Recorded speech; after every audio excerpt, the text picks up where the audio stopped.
Fine art is a mysterious world of weird-looking people and even weirder-looking babies. But have you ever wondered, what does it really mean? Does this even mean anything? Even those who've spent their whole lives trying to figure it out often miss secret codes and meanings hidden by the artist. So grab your brushes at the ready. From hidden handshakes to downright cheesy enigmas, let's take a look at the most mysterious secrets found in famous artwork.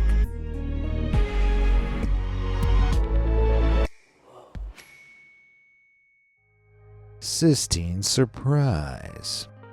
Religion has provided us with some truly inspiring art.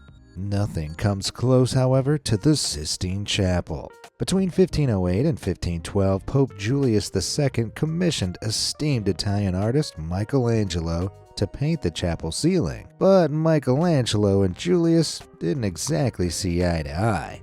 Maybe that's why the painter hid some suspicious symbols in the finished product. This is the famous The Creation of Adam, and some observant onlookers spotted the pink mantle God is floating on looks kinda like a human brain. Surely it's coincidental, right? Well, maybe not.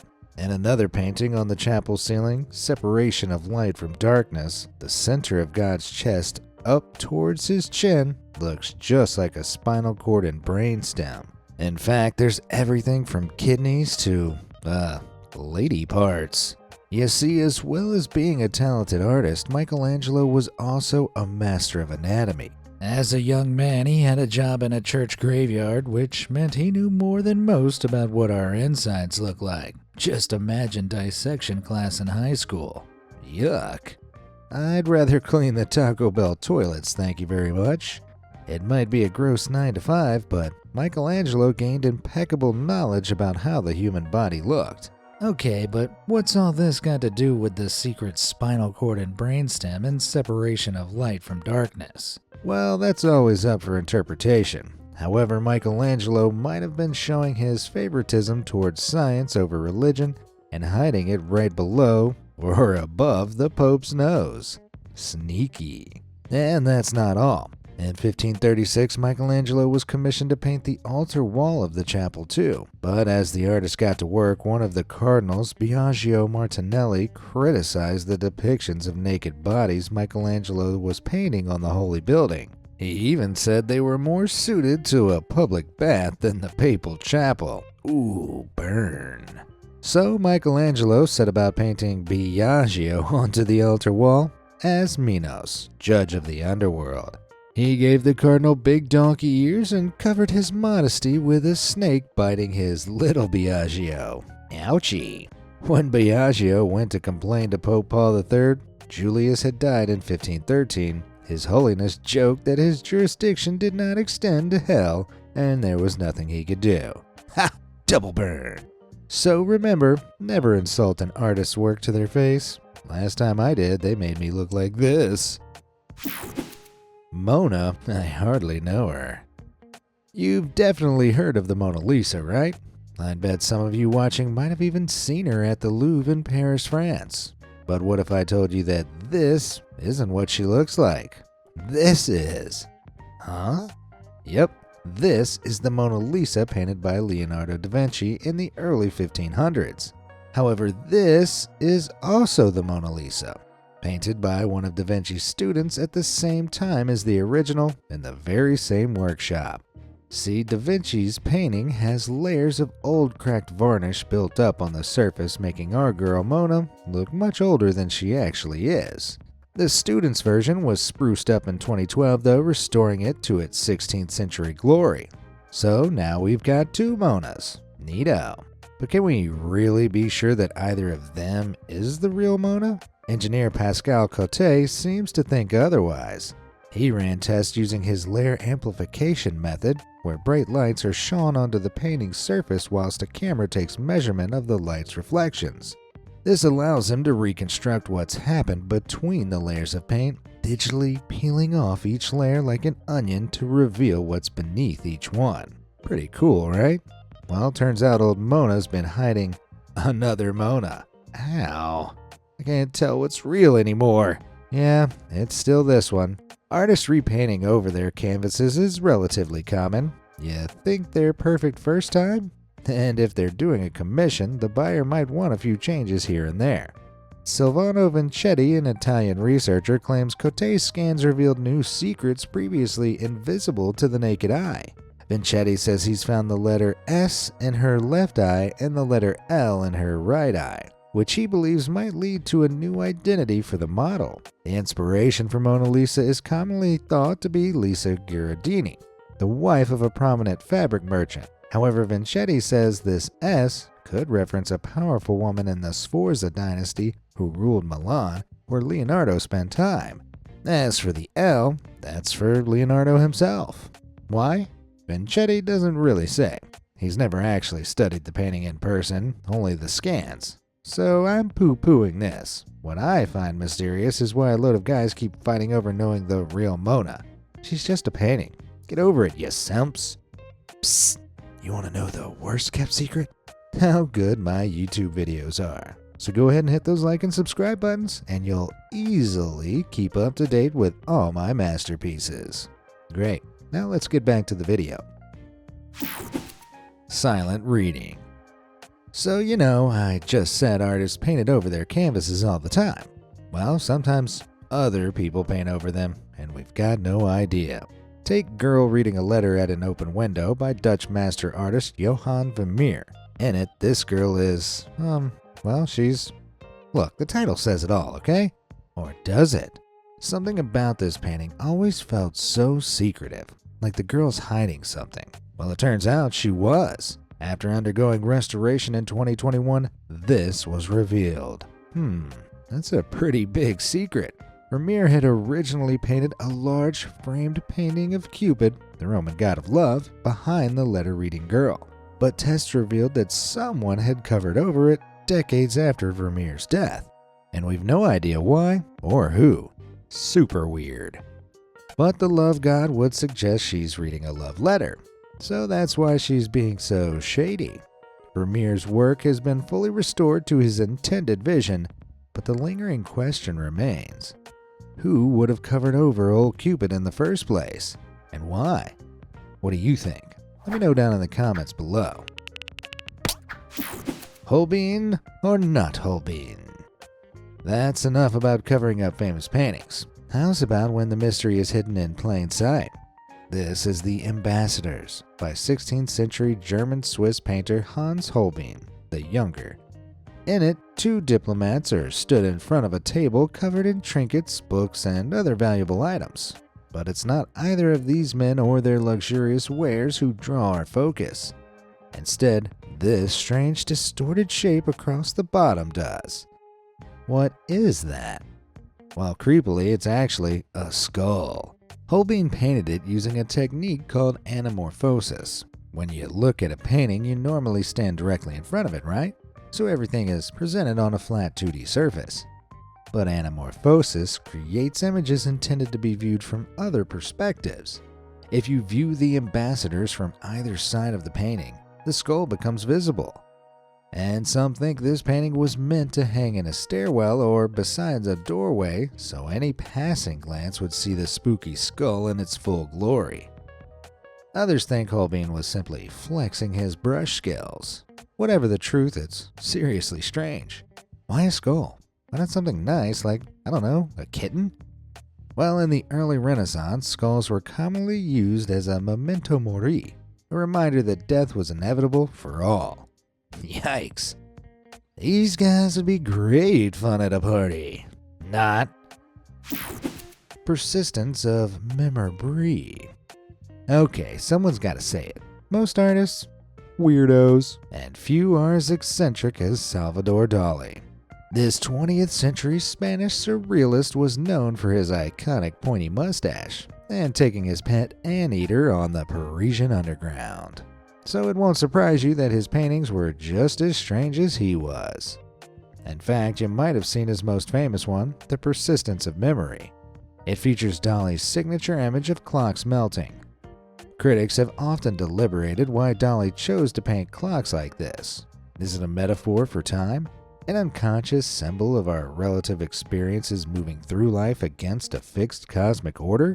Nope. Dali had the idea after eating a particularly good camembert cheese. Wait, you mean one of the most recognizable images in the history of modern art is just someone's lunch? Pretty much. Damn, that must have been a really good cheese. Despite all the haughty interpretations of the surreal imagery, Dali doubled down on the dairy, calling it nothing more than the tender, extravagant, and solitary paranoid critical camembert of time and space. Right. What a mouthful. Pun intended. As a proud American, I felt inspired to paint my nation's cheese. I give you the endurance of Kraft Cheese Whiz. Now that's fine art. Peter Painter paint a pooper. The best thing about art is you can make it about anything you want. The only limit is your imagination. Something Peter Bruegel the Elder, the most significant artist of the Dutch Renaissance, took quite literally. He's best remembered for painting beautiful landscapes and scenes of peasant life known as genre paintings.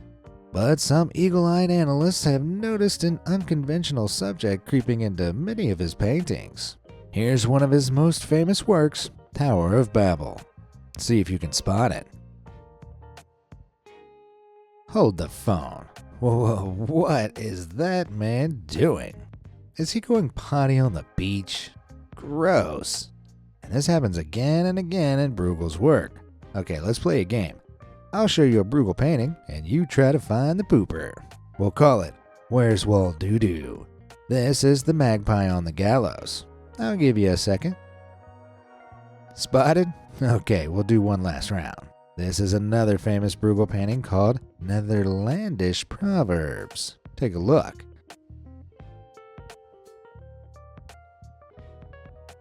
That's a pair. And double butts mean double points. Let me know how well you scored down in the comments.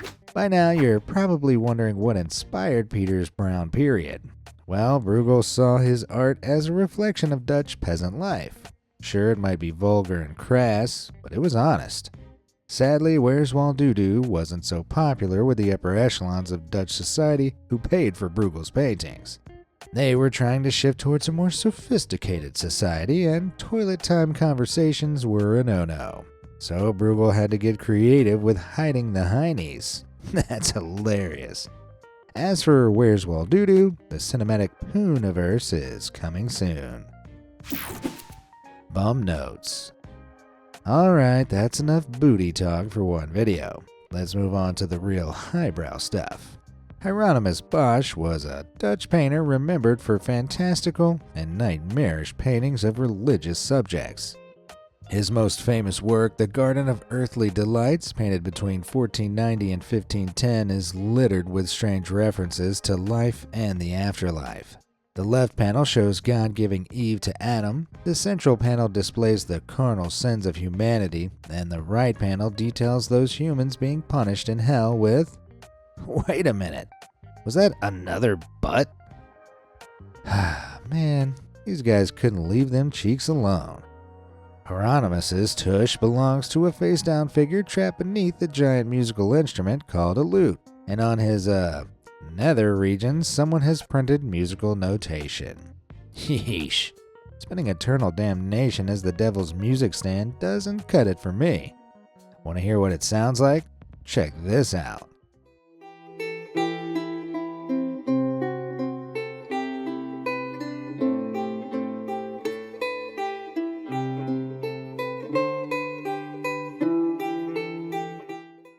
I've heard worse, but I'm not the biggest fan of lute music. As it turns out, neither was Bosch. This was his idea of a little joke that the worst fate a human could suffer would be trapped listening to that forever. Clearly, he never came to my grade 2 violin recital. Everyone cried, and not in a good way. Something in the sands. I love beaches. You know, providing Bruegel hasn't left a little brown sandcastle on them. One of my favorite seaside paintings is Hendrik van Anthoniesen's 1641 painting, Scheveningen Sands. I can smell the sea air just looking at it. But something always bothered me. Why are all these people crowded around absolutely nothing? What are they looking at? I always thought it must be something out of view. But when the painting went for restoration in 2014 and conservator Shan Kwong began lifting layers of crusty old varnish, she uncovered a man floating above the ocean. What? As Kwong continued gently lifting back the layers, she realized he wasn't actually floating at all, but stood upon a dead whale washed up on the beach. So that's what caused half the village to turn out. Still, why cover it? Well, back then, paintings were treated purely as decorative items, so if the owner didn't like a part of them, they'd commission another artist to change it, which is likely what happened here. Who knows? Thousands of our favorite paintings could have been changed without us ever knowing. Trust nobody. Shout out to my ex. It's hard to think nowadays that a painting could cause a great deal of commotion. However, a little over 100 years ago, American artist John Singer Sargent made a painting so controversial, he had to flee the country. Oh, mother. Brace yourself. I'm about to show you all the nasty stuff Sargent was dabbling with. Ready? Okay. 3, 2, 1. Is that it? It's just a lady in a dress. Remember, in our post-WAP world, nothing's that shocking to us anymore. But it's not always been that way. This is Madame X, as it debuted in Paris in 1884. The painting was almost universally disliked. The neckline of the dress showed too much skin for audiences at the time, something that wasn't helped by the right shoulder strap draping seductively off her arm. Although Sargent took steps to keep his model's anonymity, she was immediately recognized as Parisian socialite Virginie Gautreau, and her family lost their minds. They demanded Sargent repaint the strap onto her shoulder, which he obliged, but the damage was already done. Everyone in Paris refused to work with Sargent ever again, so he fled to London to start a new life. Sheesh. But Paris's loss was the art world's gain. Sargent went on to become one of the most influential artists of his era. That's karma for being a big bunch of prudes. Madonna with UFO. In 1947, American pilot Kenneth Arnold was flying his plane past Mount Rainier when he spotted 9 unidentified flying objects. This is widely regarded as the first time anyone had claimed to see UFOs in the modern era. But what about before the modern era? Because when I was looking at the painting Madonna and Child with the Infant St. John by an unknown artist at the end of the 15th century, I couldn't help but notice something otherworldly looking. And I'm not talking about that super yoked baby. Rather, over Mary's shoulder is an object which has caught the attention of many a UFOologist. Okay, so it doesn't look quite like that, but it's not far off either. And it piqued the interest of this man and his dog in the painting too. So what the heck is it? Does it prove the existence of aliens back in Jesus' time? Sadly, no. According to St. Luke's Gospel, an angel of the Lord visited the shepherds to tell them about the birth of Jesus. Sometimes artists depicted this angel as a cloud of light, which is the case here. Actually, a lot of nativity paintings have weird floating objects in them. Bad news, I'm afraid, UFO Brigade, but good news for Kenneth. Looks like he's keeping his title of OG Alien Spotter. Starry Night. You probably know of Vincent van Gogh. His ear-cutting antics are almost as famous as his paintings. But in Starry Night from 1889, the way Van Gogh captured the night sky in a seemingly pulsating flow of starlight shocked both the art world and the scientific community. See, those brainy white coats thought the way Van Gogh caught movement within a still image reminded them of something called turbulent flow. Now, this is pretty complex stuff, so stick with me. If you drop one liquid into another liquid, it all seems to move in the same direction, at least for a few seconds. However, before long, it splits off and forms its own pattern, seemingly at random. Only it's not random. This movement is known as turbulent flow. At its most basic, it happens because the fluid particles begin moving at different rates within the fluid itself, creating eddies that swerve and swirl around in the mixture, just like the patterns Van Gogh painted in the sky. If you're still with me, great job. That's tough stuff. So tough that scientists didn't begin making any inroads with turbulent flow until a staggering 60 years after this painting was completed. Even today, we still don't fully understand it. It's one of science's great mysteries. As for how Van Gogh captured one of the most difficult concepts in nature, sorry gang, I'm stumped. Only he can answer that. Maybe he knew something we didn't. Let me know what you think down below. Boy Mason. Guess who just joined a super secret society? Yep, this guy. All I had to do was wire $2,000 to a bank account in Nigeria and boom, I'm in with the cool kids. Loads of my historical heroes were also part of their own secret societies. You know Mozart? Look at this portrait of the young composer by Pietro Antonio Lorenzoni, done in 1763. Notice anything weird? Well, a hand tucked into the jacket could show allegiance to the Freemasons. They're a secretive order that communicate their membership via special hand signals and shakes. Why so secretive? Well, they had many high-ranking members across major societal elites. People like Benjamin Franklin, George Washington, and Winston Churchill were all members of the Masonic Lodge. As for what they actually did, it's all very hush-hush. Now, Mozart was definitely a member of the guild, but he didn't join until 1784, 21 years after the portrait. Then why didn't Lorenzoni depict him like this all that time before? Well, many portraits from the 18th and 19th centuries depicted noble men with their hands in their jackets. It's the Enlightenment era's answer to the duckface. But it still seems a little too coincidental to me that Mozart would later join the Freemasons. Thanks to modern technology, though, we can finally see what he was really doing with his hand. Wanna see? Okay, watch really close. Gotcha. Can't believe you fell for the oldest trick in the book. Hugh, oh no. Young love. It's always the first that stings the most. Luckily, my first love was nothing like John Everett Melius's 1852 painting, A Huguenot. In it, we see two young lovers sharing a tender, sweet moment. Cute. Hold your horses. What's she doing with her hands? Is she binding him? What in the betrayal is going on here? Well, it turns out a lot. The cloth she's trying to place on his arm is actually to save him.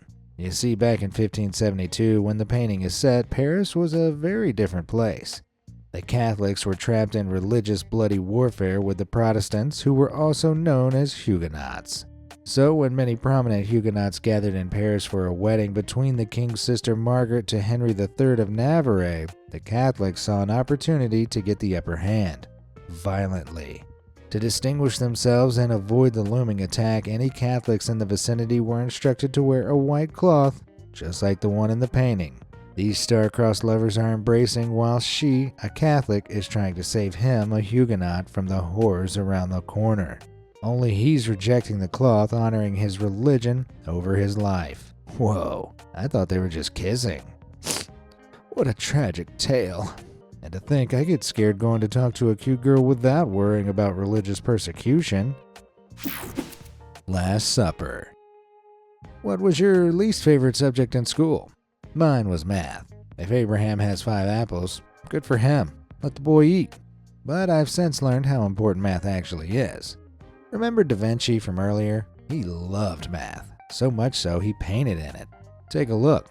This is the Last Supper, and it tells the story of Jesus' last meal with his apostles. I know what you're thinking. That's not math, that's Jesus. But let me explain. The entire painting can be broken down by something known as the Fibonacci sequence. It's a chain of numbers where the next number in the sequence is found by adding together the last 2 numbers. You with me? Keeping those numbers in mind, if we look again at the painting, we can see 1 table, 1 central figure, and 2 groups either side of Jesus, whose shape resembles a triangle, symbolizing the Trinity of Father, Son, and Holy Spirit. The apostles are all also grouped in 3s, which with Jesus makes 5 groups, 8 side panels, 13 figures. There are more examples, but you get my point. If it wasn't for math, this painting wouldn't be nearly as harmonious to look at. How cool. If you're still not on board with the math is cool spiel, then here's something else to sink your teeth into. See this effeminate looking figure here? Writer Dan Brown speculated in his 2003 book The Da Vinci Code that this was Mary Magdalene, a close female associate of Jesus. Because she sat right next to Jesus, Brown thinks there may have been more than a friendly relationship between them. Some people have even gone as far as saying this shape here could be their baby. I don't see it, neither do most scholars. Da Vinci often painted men with feminine features. In fact, both this painting and this figure are St. John the Baptist, not Mary Magdalene. According to scripture, Mary wasn't even sat at the table. Honestly, some people will peddle any old garbage just to get their name out there. Last orders. Right, last call. We're almost at the end of the video, but I couldn't go without squeezing in one more Van Gogh. This is Cafe Terrace at night, and it's up there with the most famous paintings of all time. Only I never really understood what was going on. That is, until I looked a little closer. On the eponymous terrace, a waiter dressed in white is surrounded by 12 diners. One distinctive figure surrounded by 12 others. We've heard this before, right? Yep, it's the Last Supper again. One of the diners is even trying to make his getaway into the shadows, which some researchers believe is meant to be Judas on his way to betray Jesus. Or in this case, not pay for his cappuccino. What a sneak. Van Gogh's later works are littered with subtle religious references like these. This is the Sower. Do you notice anything about the sun? As it sets, it looks like a halo forming around the central figure. In his letters to his brother Theo, which are the primary source of information about Van Gogh's life, he claimed to have developed a need for religion in his later life, a need which clearly seeped into his paintings. Wowzers. This guy's got more talent in his pinky than I've got in my whole body. And on that somber note, we've reached the end of the video. Which of those mysterious masterpieces was your favorite? Why don't you leave a comment down in the description? And thanks for watching.